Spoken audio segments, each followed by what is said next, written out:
Hello, and welcome to episode 42 of the Movie Bros podcast. We are your hosts, Duncan and Hayden. I'm Duncan, he's Hayden. Hello, hello. Hello, hello. Welcome back, everybody. If you're new, welcome. If you're not new, welcome back. If you are new, this is a somewhere between 30-minute to over an hour podcast of two brothers who pick a movie, watch that movie, and discuss it and ramble and banter and rant about it, and then post it for you fine folk to listen to. We cover all kinds of things from, let's see, horror, comedy, sci-fi, fantasy, historical, epic, um, superhero, anti-hero, I think we have covered pretty much every genre at this point. romance. Yeah, I think we've covered just about everything. With that in mind, if there's anything you think we should be watching, or if you want to leave any kind of comment or anything like that, this podcast that you're listening to is probably on Spotify, but it's also available on YouTube. It's available on Apple Music as well as Amazon Podcasts, like if I did the backside of this correctly with the RSS feed. But it's also on Instagram at @themovie_bro, so you can always check us out there as well.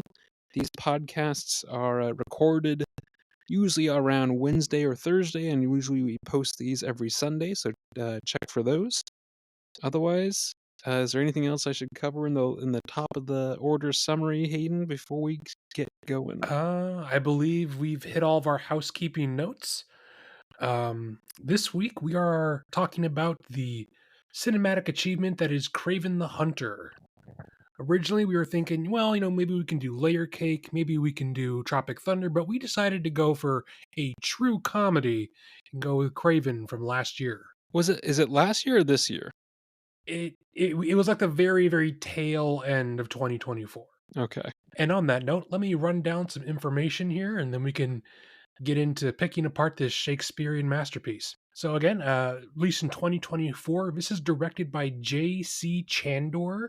And as you'll see with a few other people on here, he's done great things that aren't this. He did A Most Violent Year, Triple Mm-hmm. Frontier, and All Mm-hmm. Is Lost. Like, those are Triple Frontier isn't great, but like all It was those all right, pretty good quality stuff. but better than this, yes. Yeah, well, I mean, the bar is in the floor. This is written by Richard Wenk and Matt Holloway. I didn't think to look up what they had done, but yeah, I didn't think to do it. That's homework for you, the audience. Why don't you find out what they've done? The music here is by Benjamin Wallfish, who is a personal favorite of mine. Again, doesn't show here, but he's very talented. He did the music for Shazam, Twisters from last year, Alien Romulus as well. Both the new versions of It. He's really good. Doesn't show here for some reason. Cinematography, again, a very talented guy named Ben Davis who worked on Kick Ass, Seven Psychopaths, the first two Guardians of the Galaxy, Three Billboards, which we covered a couple months ago, and Stardust. So, again, what happened?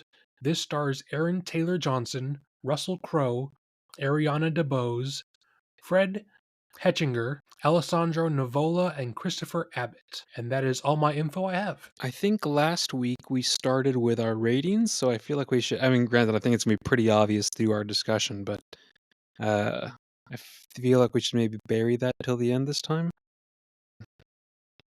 I did not love it. I did not either. I didn't hate it as much as I thought that I was going to, what with all of the bad press that had gotten around its release. Like, I was expecting something like Madam Web quality, and while this is definitely not a good movie, it is certainly not that bad. But the thing is, like, I feel like Madam Web was so bad that that became the reason you watched it, and this wasn't that bad, so it was just not even enjoyable to watch for that reason either. I don't know. I see. My memory of Madam Web is that it was just boring and that not a whole lot happened.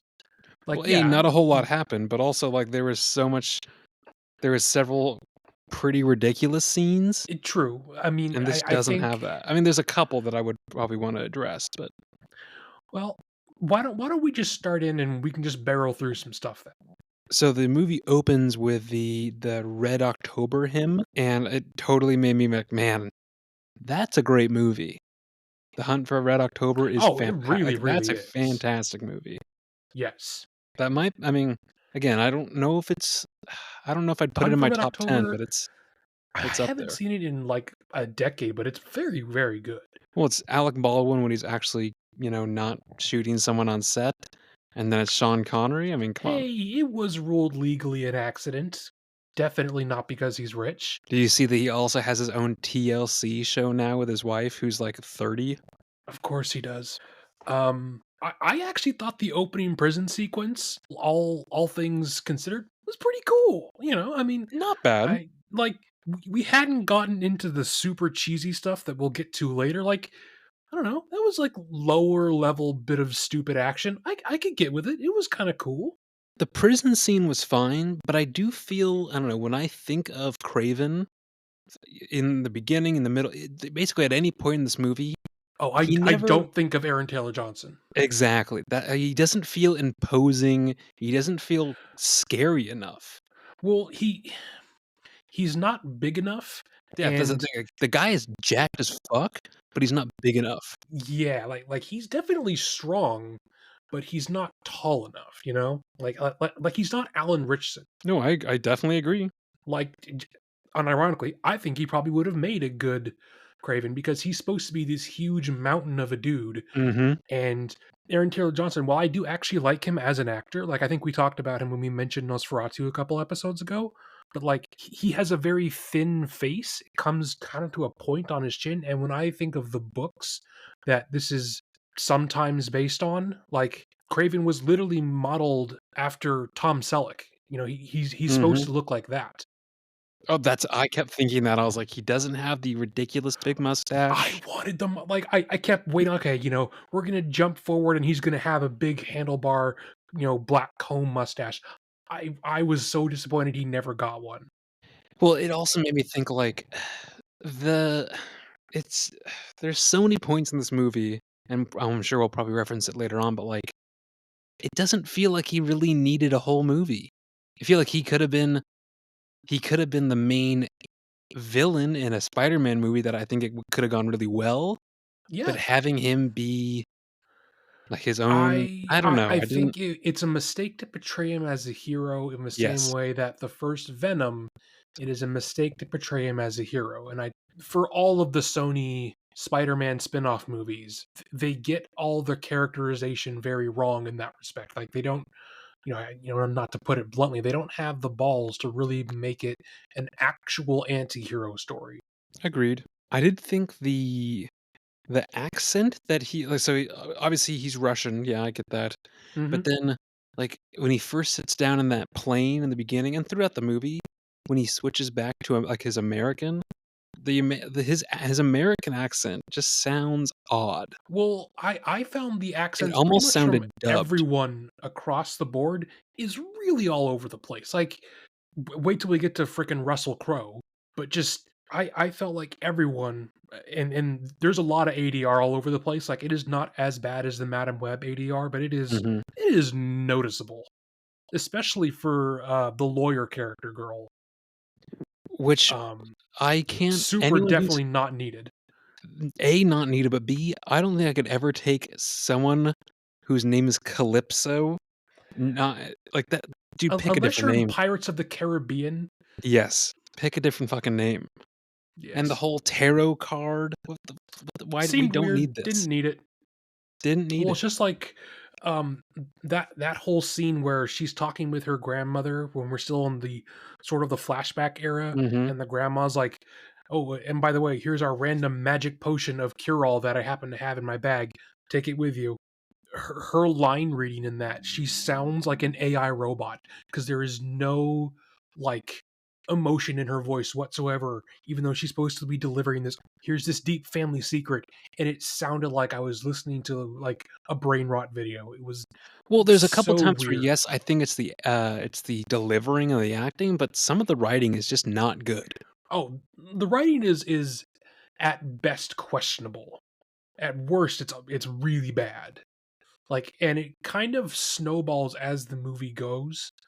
because when it starts out, it's not too ridiculous, but towards the ending, it's super goofy. I mean, the more and more rhino stuff you get into, I mean, Yeah, oh boy.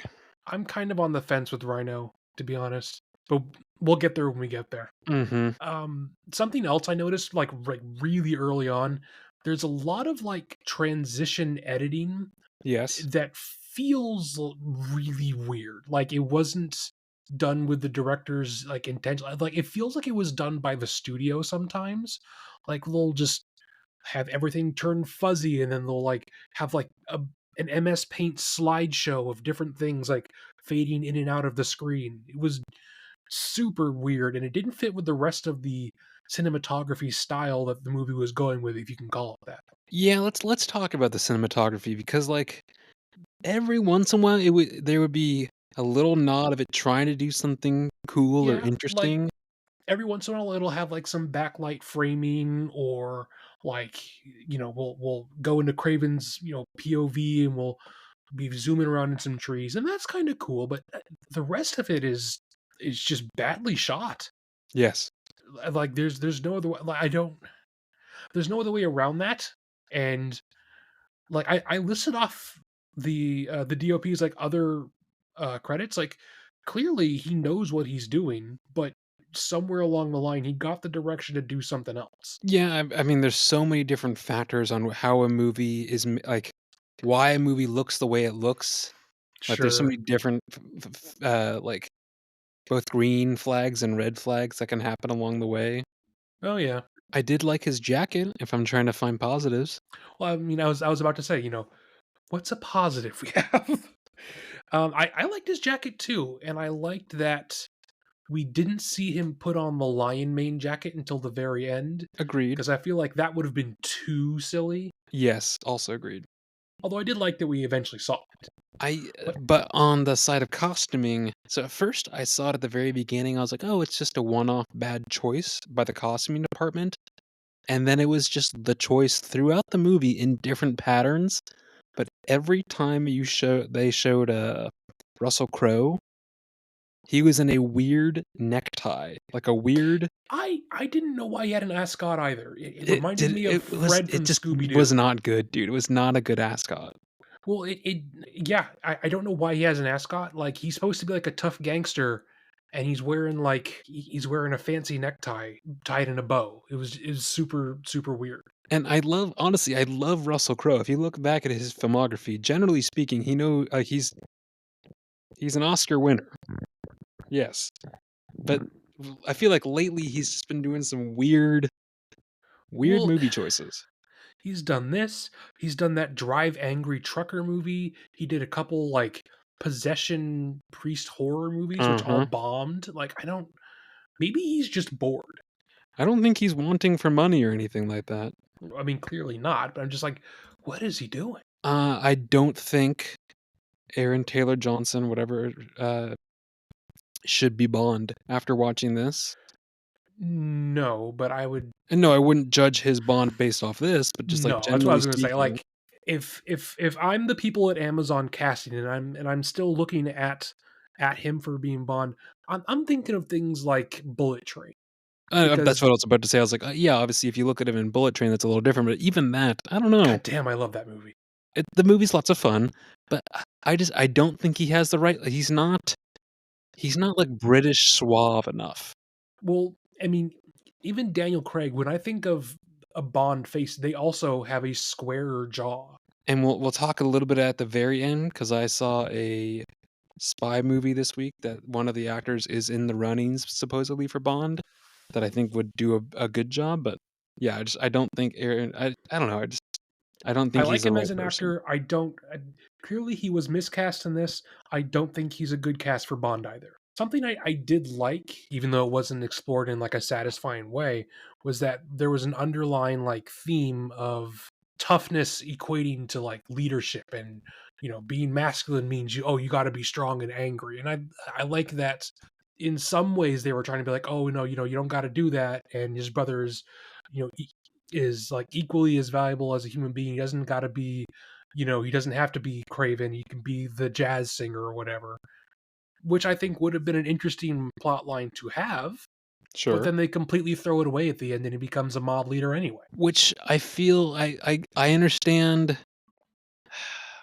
I like the idea that you're thinking of that they could have gone for, but I do like that they introduced Chameleon. Like that is Oh, that's a cool I character. yeah, I think we And had how he mentioned that. like they like teased it throughout the movie where he like can do all the voices and that's how he does his Mhm, singing, sure.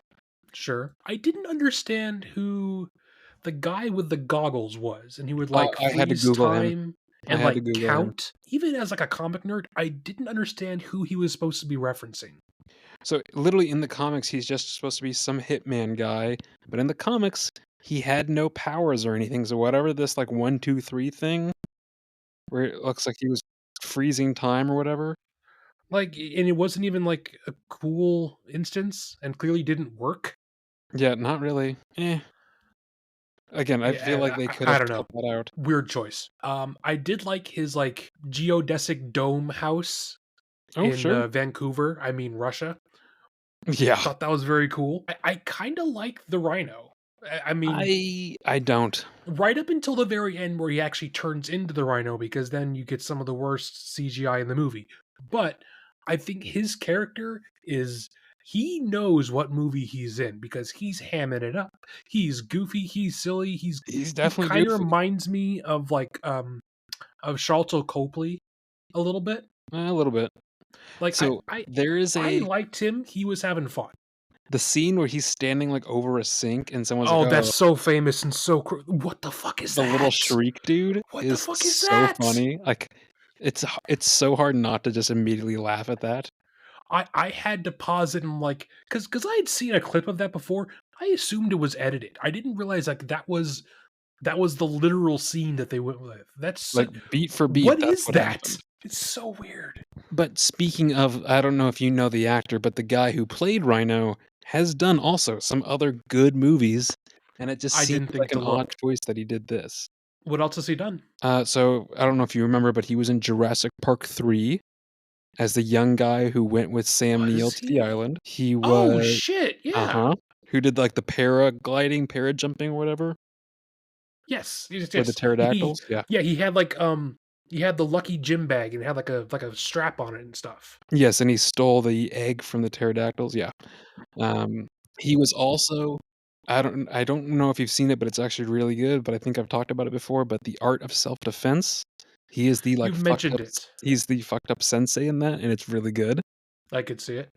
He was in the Many Saints of Newark, that mob movie that came out. It I've was heard of it, but I want to finish The Sopranos first before I watch it. ditto, ditto.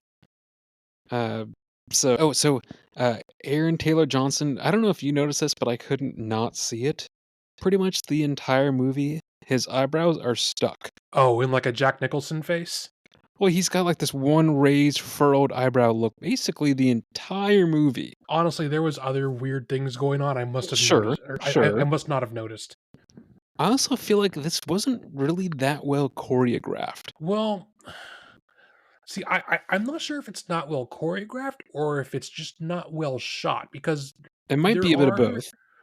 I think it's a bit of both because even like the action sequences in like that monastery where he's jumping around in the hallway, Mhm. it's like shoddy camera work and you can't really see what's going on.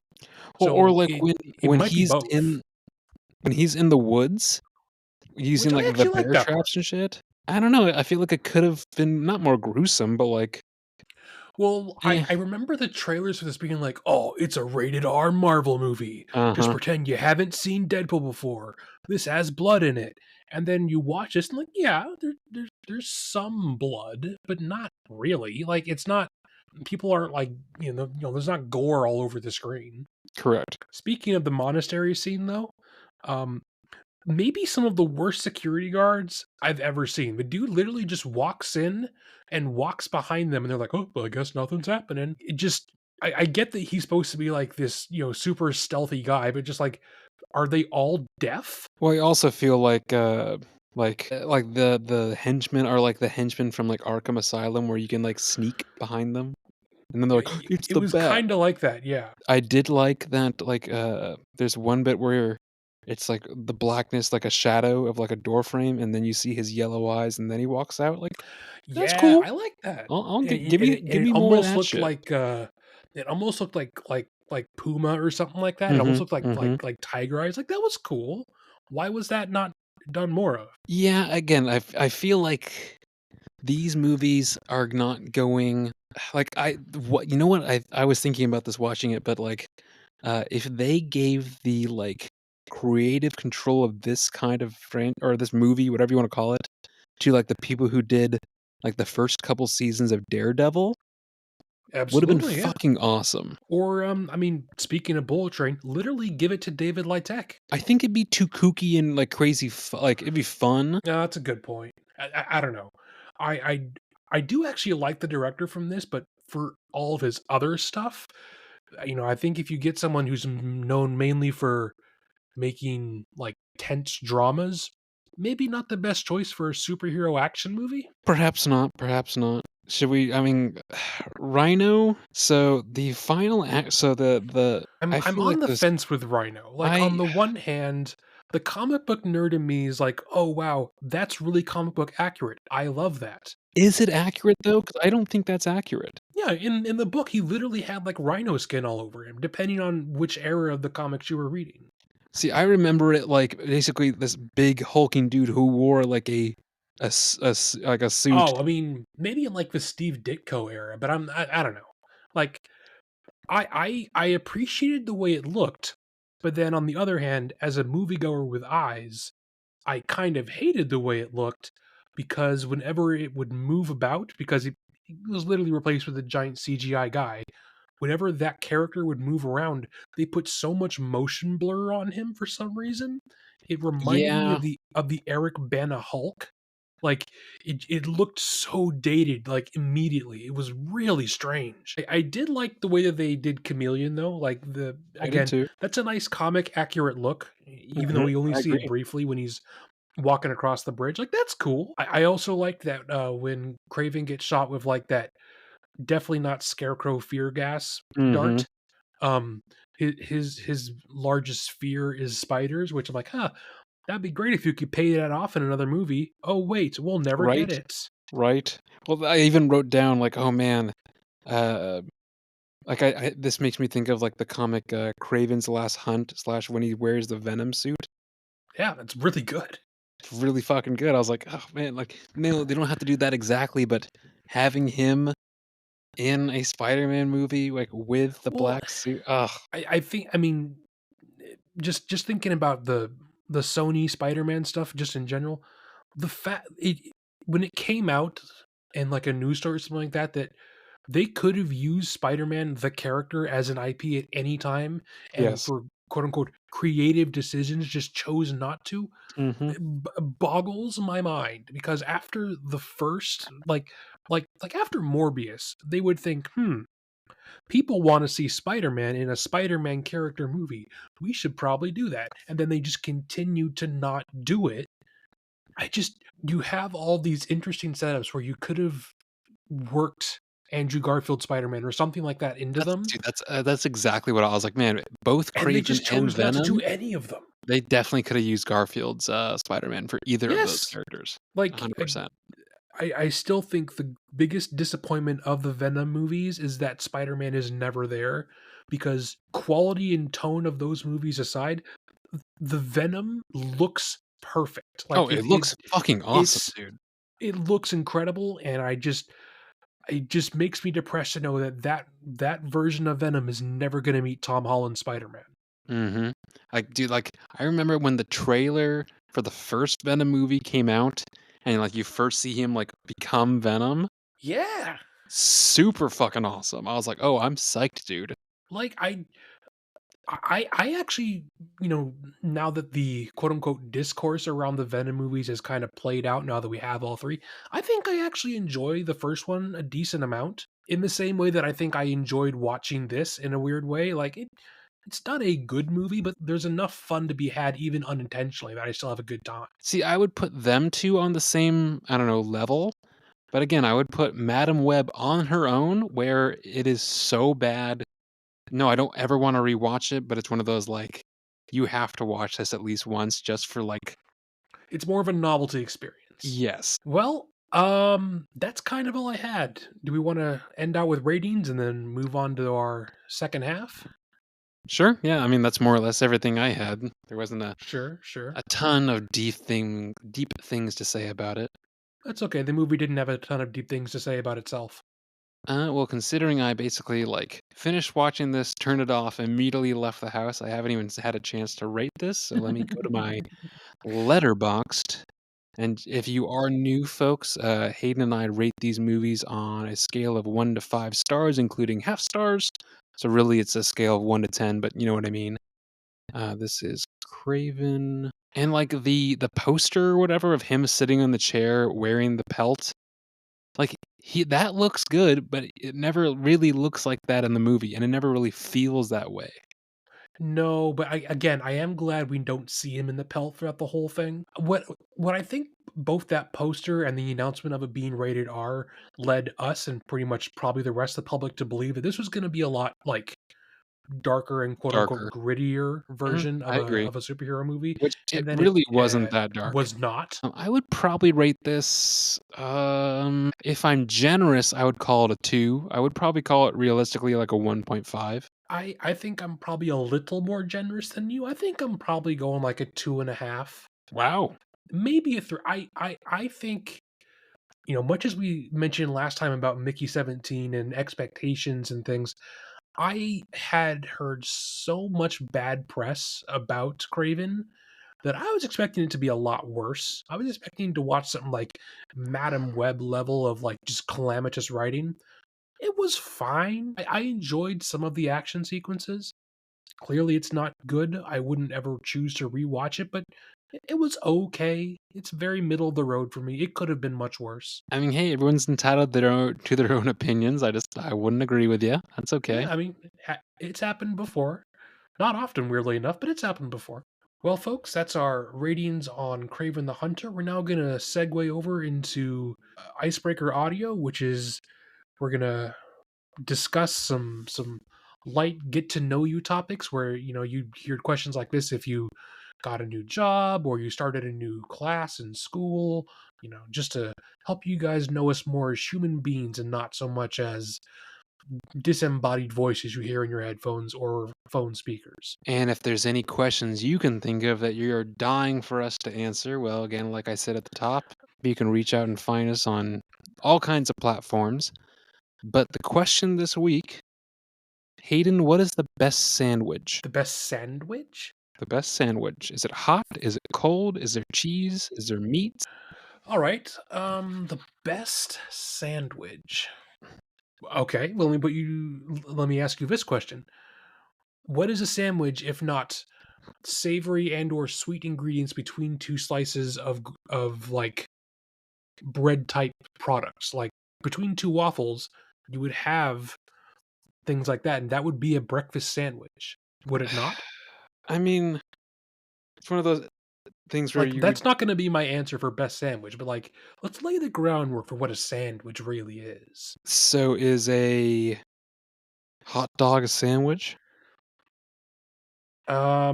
Yes. All right, that's where we're working from, folks. Okay. Jesus Christ. What kind of it? Okay. What do you think a hot dog is? A hot dog is its own thing. It's a hot dog. Well, I didn't know I had that. Yes, obviously a hot dog is its own thing. I wasn't aware I had that option. Well, when you say anything between two pieces of more or less bread with like sweet and or meat products, No, no, no. Okay, but like the bread can't be like attached. And it I can't think be that's what attached. makes the hot dog different is that the hot dog bun is open in like a V shape. A sandwich is two separate pieces of bread and then the thing between it. Not see, I've definitely had actual sandwiches though where it's like on a hoagie roll where they cut it most of the way through. Mm, I don't know. I'm just saying. All right. Okay, so I think my favorite sandwich is probably going to be. I mean, I'm gonna just describe my Jersey Mike's order, Oh but jeez. well, A I number don't 13, dude? maybe I don't know, man. I don't. unless I'm making a sandwich at home in which I'm just essentially trying to emulate that with my fridge ingredients, I don't go out and get sandwiches, dude. Fair, fair. So it's gonna be just normal bread. I don't need like fancy toppings. I'm just normal white bread, maybe. Then I'd have That was my nickname in high school. Yep. normal white bread. Completely lost my train of thought. Okay, so I'm gonna describe the sandwich I would make to take into work. So it's gonna be two things of bread on the, and then from the bottom up you would have You mean chipotle slices? mayo. What? You said two things of bread. Yeah. What? Well, okay. Two things? Yeah, two whole loaves. No, you jackass. I mean two slices. Fine. I Two don't think I've ever heard someone slices. call I'm them things. gonna reach through my screen and strangle you. Okay. Two slices, and then from the bottom up. Do you have any more comments? They'll come to me. Don't worry. Oh, I'm sure they will. Okay. Two slices of bread. From the bottom up, we're gonna go chipotle mayo, um, cheddar cheese, pepperoni, salami, turkey. Then we're gonna do pickled Mexican onions, um, some like pepperoncinis, banana peppers. It's kind of interchangeable. Have those on top, and then there's like garlic tomato, not paste, but it's like chunky garlic and tomato that I squeeze out most of the juice from, and then I put that on the top. And then lastly, some bacon goes on top of that. You need a fork Last and knife? last slice of bread goes on that. You Jeez. squish that down, then you put that in the fridge, and you can take that in for lunch. It's very, very tasty. It's like a It, big, it it's like a sounds big delicious, but Italian, like, it's like Jesus. a big Italian grinder thing. I really enjoy it. It's a little bit of spicy, it's a little bit of sweet. You get the different kind of meats in there.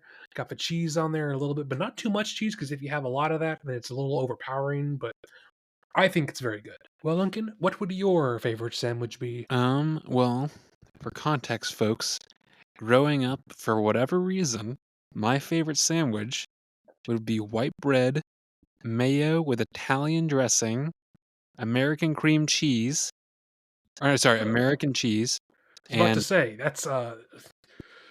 it's gross. yeah, I Sorry. mean, this, trust, dude, it's the, Okay. well, again, I'm not saying this is what I like now. I'm just saying, like, I've come a long way. I've grown as a sandwich connoisseur. So it was literally used to be white bread, mayo, Italian dressing, American cheese, and pepperoni cut into triangles. But now that I've branched out, similar, I do like an Italian grinder, like more or less almost exactly of what you just said. Maybe to not that crazy extent. I like something a little more simple, like a meat and cheese. Sometimes I do like a banana pepper or a peppercini. Um, I recently, maybe in the last month or something like that, whenever we tried them, maybe a month or two, I don't remember when this was, toasting my sandwiches, vis-a-vis like a Quiznos. See, that to me kind of ruins the. I don't know. I just prefer cold ones because then I know, everything becomes I melty and messy. I get what you're saying, and I honestly I feel I don't know, I have mixed feelings about it. Or so like an Italian grinder, like you said, or there is a shop in Seattle. It's a like hole in the wall grocery store that also has a sandwich shop that's just smushed into the side of it. Uh, where it's chipotle mayo, but they add like a shit ton of spice to it, and then it's like super thin sliced the sun Sun dried dried tomatoes. tomato chicken breast, That sounds pretty good. and then it's toasted. Dude, it is so fucking good. I mean, I'm just hungry now. We're Granted, describing true. food. I'm just hungry now. I'll try to pick a different question next time. But yes, that is more or less. Well, those are the best sandwiches according to your hosts.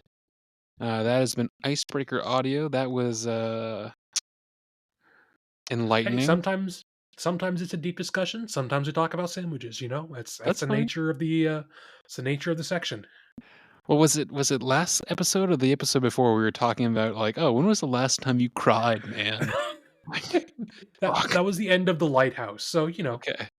swings and roundabouts. Uh-huh. Well, So as we close out this episode, we're gonna mention some things we're looking forward to. Mention some things we watched not for podcast and review reasons, but just in our own time, and then sign us off. So, Duncan, you usually watch more things than I do. Why don't you lead us off? I watched. Let me pull up my list real quick. I don't remember where I. Let's see. Mickey 17 was the last week. So, um, since then I watched something called Brothers. Do you know what this is? This came out last year. I Not the mean, one. lots With, of movies use that kind of a title, so well, it's so maybe, but I don't know. there's one called Brothers with Tobey Maguire and Jake Gyllenhaal, where Tobey Maguire comes back from war and Yes, I have seen that. That is, it's a fucking wrecker of a movie, but it is good. it's not that. Is this the one with Peter Dinklage Yes. and Josh Brolin? Yes. I've heard of it. I've not watched it. And for context, I don't know if you know it, but like the director did a movie called Palm Springs, which is maybe one of my favorite movies. It's really good. Oh, with the Andy Samberg. I wanted to say Adam Sandler. I know that's not right. They just have a similar sounding name. And the chick who goes on to play the chick in The Chris Penguin. Christina Maloney. And she's fantastic. I mean, both in the comedy of Palm Springs and the not so comedy of The Penguin, she's fantastic. Either way, that's who directed this. And it's Peter Dinklage and it's Josh Brolin, and it's not good. That's unfortunate. I literally wrote, I was like, oh, I had high hopes for this between like the Peter Dinklage and Josh Brolin dynamic and the director being the director. It was really underwhelming. It's them being kind of shitty criminals. Huh. Meh. But then I watched on whatever Monday. I think it was Monday, Sunday. I don't know. Black Bag, which came out this year. Oh, This was is it good? Is that already on streaming? no, I saw it at my work for free. Ah, So this is Steven Soderbergh. This is Kate Blanchett. This is Michael Fassbender. This is Naomi Harris, who you know her as Calypso. Referencing Kraven, but she was Calypso in the Pirates of the Caribbean movies. wasn't she also Moneypenny in Yeah, she was the also Bonds? Moneypenny. Pierce Yeah. Brosnan is in this. The guy from Dungeons and Dragons, the handsome Uh, guy. the guy with the French name. Yes, Reggae John Page or whatever his name is. Yes, And that again, from Bridgerton as well. I think. yes. So Black Bag was very good. Oh, okay, that's good to hear. I mean, keep in mind because it is. I think it's not even 100 minutes. It's short. Really? So there, I think it works well because they don't try to do too much, but Hmm. just something to keep in mind that there's not a lot that happens. Like there's only the whole thing takes place in a week. Like they show the time stamps of one each day. But it is Interesting. well written. It's well shot. Uh, it's well acted. The music is really good. It's got just amount of like the right spy vibes. That's The cool. costuming is nice. Like people have a very style to it. And the guy's name you can't pronounce from Dungeon, like the French or British Yeah. dude, whatever his name is. That's who I think should be Bond. Like he definitely could do it. I think. I think he'd be a good Bond. I think there would be, not voicing my opinion on it either way. I think there would be political pushback for that, and I don't think they're going to do it. You think because of skin color or what? Yes, I think that'd be. I mean, I, I I'm I not think that's saying that. I'm dumb. not saying But I agree with that, sure. but Yeah. I'm saying that would happen. But I Probably. agree. I think he'd be a good Bond. Like he's handsome. Clearly, he can act. So I watched that. That was really good. What else? Getting home from that movie because I watched it fairly early and it's short. I was like, oh, I have enough time to watch something else tonight, and there's nothing else going on. And I like Michael Fassbender, and Assassin's Creed is on HBO Oh, Max. that is a god awful movie. Well, okay, they Okay, really did. I as mean, someone who was like super hyped up and enjoyed a couple of the games, the I games are great, dude. remember I remember me and dad because he was also kind of interested in it. We saw it in theaters. Boy, were we disappointed. I felt like they had an opportunity to do something like really cool. Like you had a fairly good cast in, especially the lead of Michael Fassbender. Oh The yeah. I feel like they more or less had the special effects and the technology to make it look cool.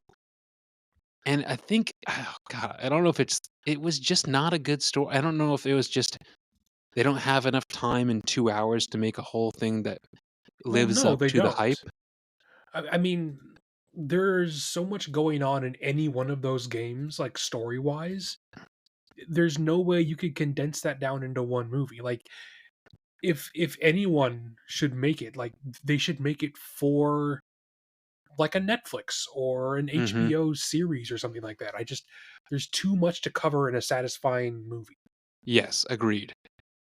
However, I will say if part of the goal of the movie was make me want to play the games, yes, mission fucking accomplished, dude. Like, Sure.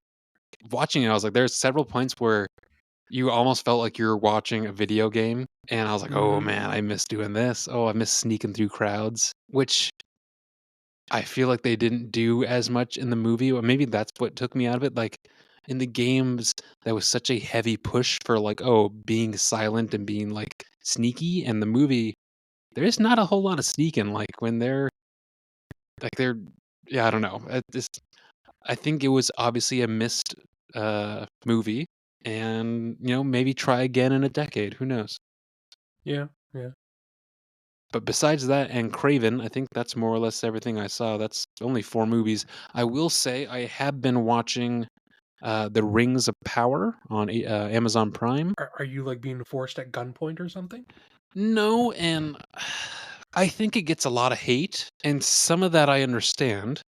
However, uh, you can clearly see that it does have good, production value, like, yes, I think it literally cost $1 billion to make the 1st season.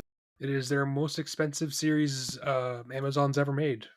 And it does show, like, it looks gorgeous, really, really good, but, they've got, like, 9 different stories going in the first, like, 4 episodes, Oh, I hate that. and so by the end, I think I'm on episode 6 of 8 or something like that of the 1st season, and they haven't released the 2nd season yet, but by the 6th episode, like, yeah, they're starting to just narrow down on a couple, but, yeah, that first couple, I was like, "Dude, you're spreading yourself way too thin." Um like you, Yeah, in my opinion, I think when a series chooses to do that, it always has to start out like a lot simpler and then branch out eventually and become exactly. like this big thing. You don't start out, with 19 different characters.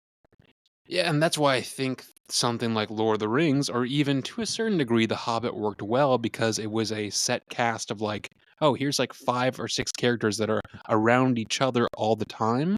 Whereas Yes. this is like, oh, here's 20 characters and they only interact, you know, every once in a while in like the 5th episode. I don't know. And I at least appreciate compared to The Hobbit, all the orcs are actually like there's no CGI and they Yes. look fucking awesome. I mean, granted, I am a Hobbit apologist, but that is the one thing that bothers me every time I go back and rewatch all three of those is that all the orcs are CG and they never look as real as the Mhm. environment it's being shot in for plates. It Yep. just it's frustrating each time. And this is before the Uruk-hai or whatever, where they can travel during the daytime. Yes. So a lot of this is them working with like covering themselves with like capes and shawls and stuff so they can like run out during the day.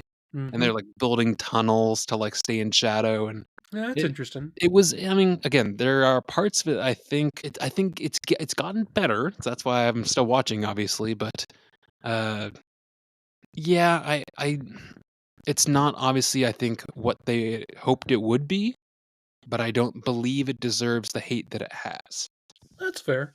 I have been interested in trying it, even if only because the composer is one of my favorites, Bear McCreary, Hmm, and I would love to hear because I've heard some of the music isolated from it. Think it sounds great. I hesitate to watch a whole series based on like theme songs sometimes, so sure, I get I that. don't know.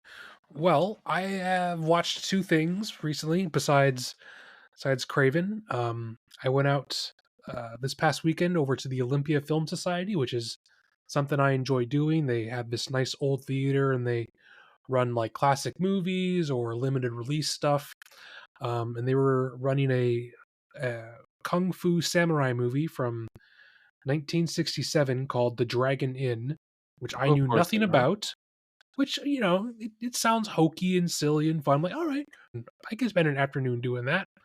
Um, Turns out the movie was crap, and I literally almost fell asleep. Maybe it was the time it was made, but it was just there was so much dialogue, all of it in Japanese or Chinese or whatever it was, but like it was just a lot of sitting reading captions of people sitting in different scenes or standing around and talking. There wasn't a whole lot of like actual kung fu and fighting until the end, and at that point, like it was just kind of goofy and laughable. So, I mean, I still enjoy going out to that theater, but it was not what I wanted it to be. So, to kind of cleanse my palate, if you will, I came home and I watched Kung Fu Hustle, which is just a Looney Tunes of a movie. It is super, Yes, it super is. fun.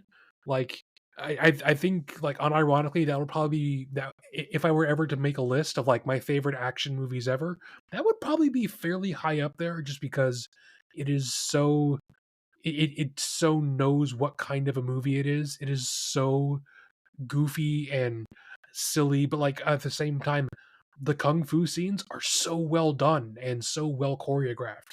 Like I would highly recommend it to anyone who hasn't watched it. It is a ton of fun.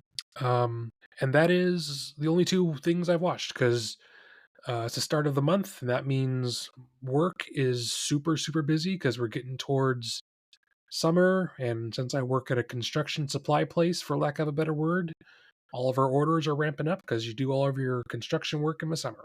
Well, let's see. That was what we watched. That was Icebreaker. That was general discussion. That was a summary. Well, what are we watching next episode?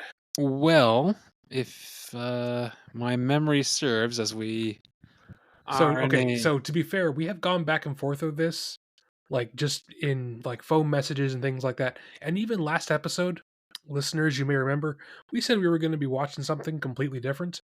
So it may change, but as of yet, Duncan, what are we looking forward to watching? I believe we're watching Tropic Thunder, the honestly banger of a movie from like 2009 or something like I that. mean, generally one of the best comedies ever made. Yes, I 100% agreed. So if you are, I think you can rent this from somewhere, but I mean, just have a copy we're gonna watch. But yeah, that's coming this week. So yeah, look for that.